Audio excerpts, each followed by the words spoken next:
So this is Highway 3 something, also called Island Road. It's right off of Highway 286. And this is White Street, which is very interesting because when you look up Iselin, which we live in Iselin, Pennsylvania, Iselin, the pin for our house on Google is right there in the middle of our neighbor's house. So Google Maps doesn't go down our street, but our house is behind this house. So this is White Street for Iselin, Pennsylvania, which is very interesting because our address is Salzburg, which is 6 miles that way. Now,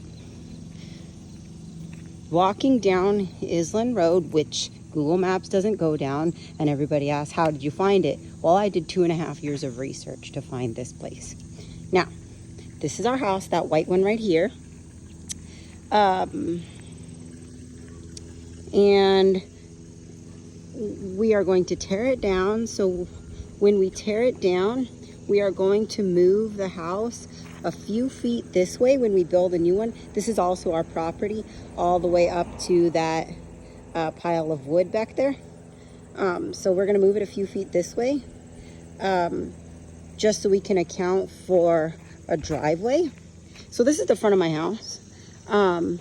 And then the driveway, this is where the sewer line system is. So we're not allowed to cement this in, and we're required by law to leave it like this. So we have to stay 10 feet away from the public road, which here's the public road. This is White Street. And then this is my neighbor's ugly thing, whatever.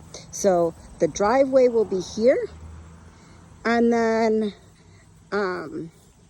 we are going to take the clothesline down to put the barn house, which will go right there in front of this white shed, which is my neighbor's shed.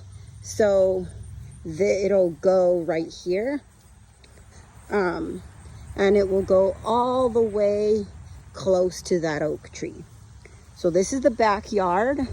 And then down here, we are going to put the basement, of course, and then an outdoor kitchen. And right here, because the house is going to be a C shape, right here will be the living room and a covered patio with a sliding glass door. So you'd be able to walk from the living room to the patio there. And then right where we have our covered porch here, that is going to be a garage. And the reason we need to take this down, the clothesline, which we will put up somewhere else, is because this is where we're going to put the carport for the tiny house. And we currently have a raised bed garden and a compost pile that is doing exceptionally well. And then all of this will be fenced in. And we will fence in the tiny house just so we don't have dogs running on a construction site.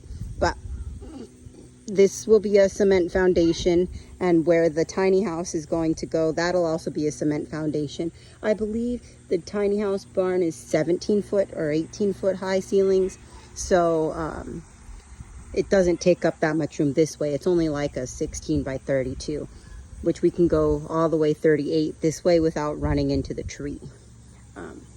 So that's our plan for rebuilding. And then we're not going to move the house any far forward than it is.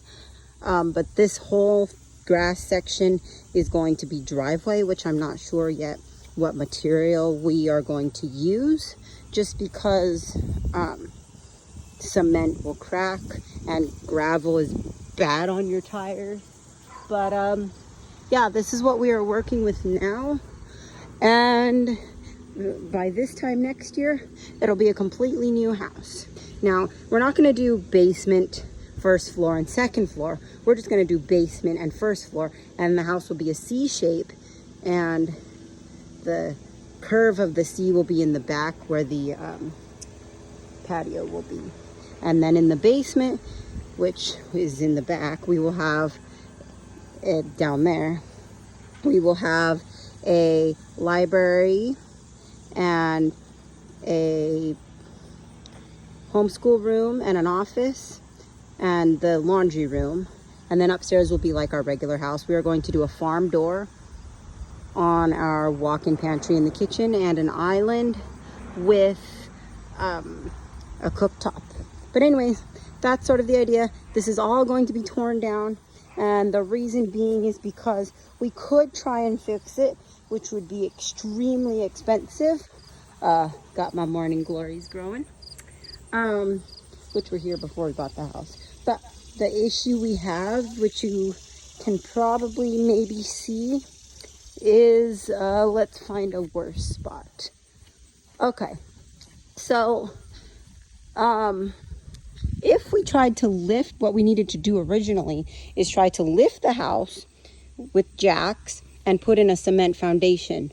But I don't know if you can tell, but the house is already starting to sag and crack.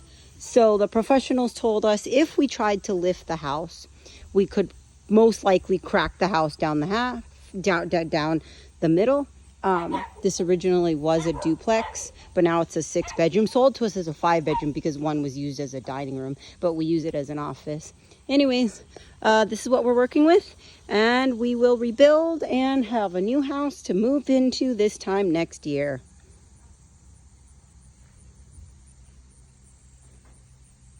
Our property goes all the way to that wood, and it is just under an acre in Island, Pennsylvania.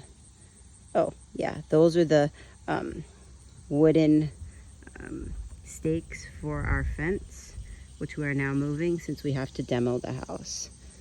That black one's our mailbox, and there we are.